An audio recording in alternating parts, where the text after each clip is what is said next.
भाग 5। ये सच है कि एक सुझाव की प्रतिक्रियाएं विभिन्न लोगों में अपने अवचेतन मन की आस्थाओं के अनुकूल विभिन्न होती हैं। उदाहरण के लिए, यदि आप दया से अभिभूत होकर जहाज के नाविक से कहते हैं, प्रिय दोस्त, आप बीमार लग रहे हो, क्या आपको ऐसा नहीं लग रहा? मुझे तो लग रहा है कि आपको सी सिकनेस होने जा रही है। आपके सुझाव के अनुकूल वो आपके जोक पर या तो हंस देता है या आपको देखकर चिढ़ जाता है। आपके सुझाव का उस पर कोई प्रभाव नहीं पड़ा, क्योंकि सी सिकनेस के बारे में वो अच्छी तरह से जानता था और वो उसे हो ही नहीं सकती। इसीलिए उसके मन में भय या चिंता के स्थान पर आत्मविश्वास दिखाई दिया। डिक्शनरी में सुझाव की व्याख्या क्रिया या मन में या मानसिक प्रक्रिया में कुछ रख देना है, जिसके जरिए सुझाए गए विचार को स्वीकार कर उस पर कार्रवाई शुरू हो जाती है। आपको याद रखना है कि कोई भी सुझाव अवचेतन मन में चेतन मन की स्वीकृति के बिना कुछ भी नहीं रख सकता। दूसरे शब्दों में, चेतन मन वो शक्ति है जो किसी भी सुझाव को रद्द कर सकती है। नाविक के उदाहरण में उसे सी सिकनेस का भय नहीं था, उसे विश्वास था कि वो बीमारी उसे हो ही नहीं सकती, और नकारात्मक सुझाव में वो शक्ति नहीं थी जो उसके विश्वास को भंग करके उसमें भय पैदा कर सके। सी सिकनेस का सुझाव इससे पहले वाले यात्री पर कारगर हो गया, क्योंकि उसमें सी सिकनेस का भय समाये बैठा था।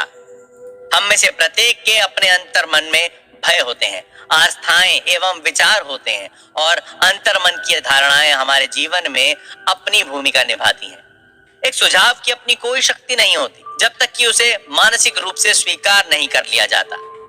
इसी कारणवश आपकी अवचेतन शक्तियां सुझाव की प्रकृति के अनुसार सीमित या नियंत्रित रहती हैं। प्रत्येक 2 या 3 साल में London youth forum Caxton hall में मेरे व्याख्यानों की श्रृंखला आयोजित करता है। इस फोरम की स्थापना मैंने कई वर्ष पहले की थी। फोरम के डायरेक्टर डॉक्टर एल्विन फ्लीट ने मुझे सुझाव की शक्ति पर अंग्रेजी अखबार में छपे एक लेख के बारे में बताया। लेखक के अनुसार सुझाव यह था जो उस व्यक्ति ने अपने अवचेतन मन को 2 वर्षों तक दिया, अगर मेरी बेटी ठीक हो जाए तो मैं अपना दायां हाथ दे दूंगा।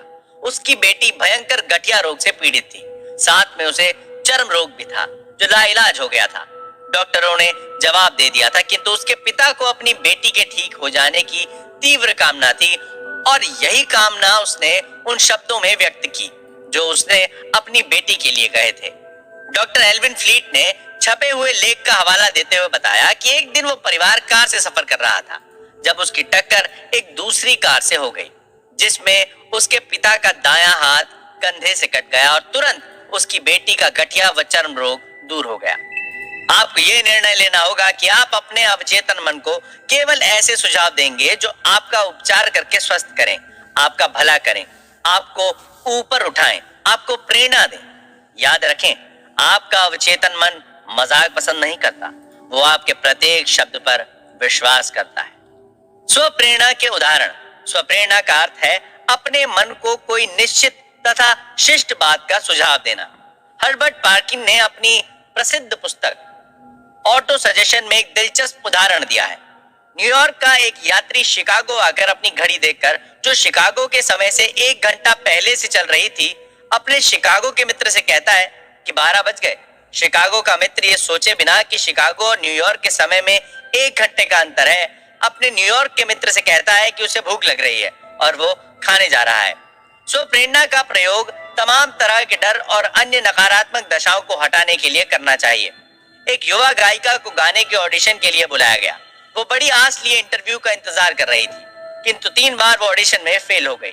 उसका गला बहुत मधुर था, लेकिन वो हर बार अपने से कहती रही, जब मेरे गाने का नंबर आए तो हो सकता है वो मुझे पसंद ना करें। मैं कोशिश करूंगी, लेकिन मुझे बहुत डर लग रहा है, मैं बहुत व्याकुल हूँ। उसके अवचेतन मन ने उसकी नकारात्मक स्वप्रेरणा को स्वीकार करके उसके सामने उनको अनुभव के रूप में पेश कर दिया। इसका कारण था अनिश्चित प्रेरणा, यानी शांत भय में लिप्त विचार, जिन्होंने उसे भयाक्रांत कर दिया और वो असफल हो गई। उसने अपने भय को इस प्रकार काबू किया। दिन में 3 बार वो एक कमरे में गई। आराम कुर्सी पर बैठकर उसने अपने शरीर को आराम से शिथिल कर दिया। आंखें बंद करके उसने अपने मन व शरीर को शांत किया। शारीरिक शिथिलता से मन में एकाग्रता बढ़ जाती है और वो किसी भी सुझाव को स्वीकार करने के लिए तैयार हो जाता है। उसने अपने भय को दूर करने के लिए स्वयं से कहना शुरू किया, मैं बहुत सुंदर गा सकती हूँ, मैंने मन बना लिया है, मैं पूरी तरह से गाने के लिए तैयार हूँ। मैं गाऊंगी और सुरीले स्वर में गाऊंगी।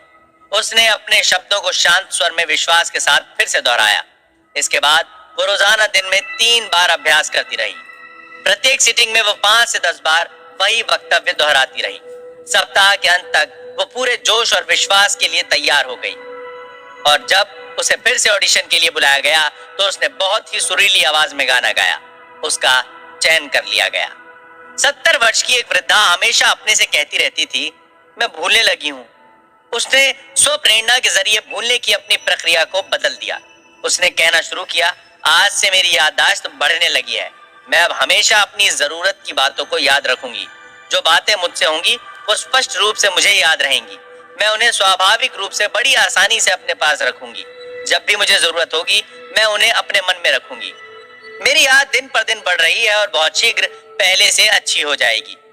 3 सप्ताह के प्रयास के बाद उसकी स्मृति सामान्य हो गई, जिससे उसका जीवन खुशनुमा हो गया। अनेक लोग जिन्हें चिड़चिड़ेपन और भयंकर क्रोध की शिकायत थी, उन्होंने स्वप्रेरणा की मदद से अद्भुत परिणाम प्राप्त किए हैं। इसके लिए उन्होंने विभिन्न वक्तव्य 1 महीने में दिन में 3 से 4 बार दोहराए हैं, सुबह, दोपहर और रात में सोने से पहले।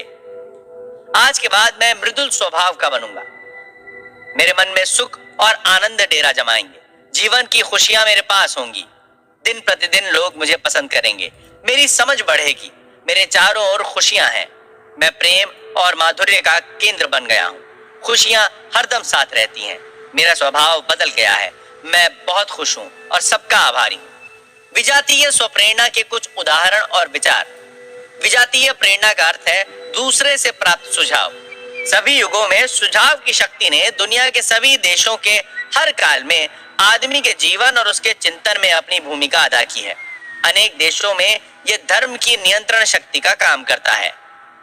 स्वप्रेरणा का प्रयोग अपने को अनुशासित और नियंत्रित करने के लिए करना चाहिए, किंतु इसका प्रयोग उन लोगों को अपने नियंत्रण और आदेशों में रखने के लिए किया जा सकता है जो मन के सिद्धांतों से अनभिज्ञ हैं। ये अद्भुत और शानदार है, किंतु इसका नकारात्मक रूप मन के सभी स्वरूपों में सर्वाधिक विध्वंसकारी है, जिसका परिणाम दुख, असफलता, संताप, बीमारी और विनाश है। बचपन से हम में से अधिकांश लोगों को अनेक नकारात्मक सुझाव दिए जाते रहे हैं। इससे बचने के उपाय से अनजान होने के कारण स्वाभाविक रूप से हम इन्हें ग्रहण करते आए हैं।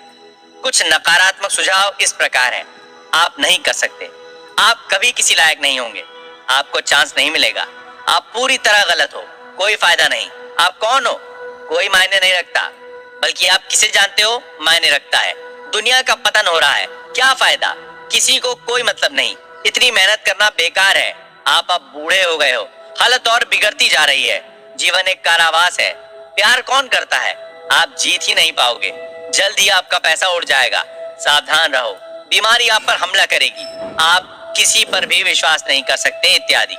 एक वयस्क होने के बाद जब तक आप रचनात्मक स्वप्रेरणा का प्रयोग नहीं करेंगे जो आपके दिमाग को बदल सकती है, तब तक आप पर पूर्व में पड़े प्रभाव आपके व्यवहार के तरीकों को बदलकर आपके निजी और सामाजिक जीवन में गड़बड़ी पैदा करके आपकी अच्छी आदतों के विकास में कठिनाई पैदा करते रहेंगे। अखबार उठाकर देखिए, आपको दर्जनों समाचार मिल जाएंगे जो आपके दिमाग में खालीपन, भय, चिंता, परेशानी और आने वाले खतरे की आशंकाओं के बीज बो सकते हैं। अगर आप उन्हें स्वीकार करते हैं तो भय की चिंता आपके जीवन में रहने की अभिलाषा समाप्त कर देगी। ये जानते हुए कि आप अवचेतन मन को रचनात्मक सुझाव दे सकते हैं, आप इन सभी नकारात्मक सुझावों का निराकरण कर सकते हैं। जो लोग नकारात्मक सुझाव देते हैं उन्हें आप नियमित रूप से चेक करते रहें। आपको बाहर से किसी विध्वंसकारी सुझाव से प्रभावित होने की जरूरत नहीं है।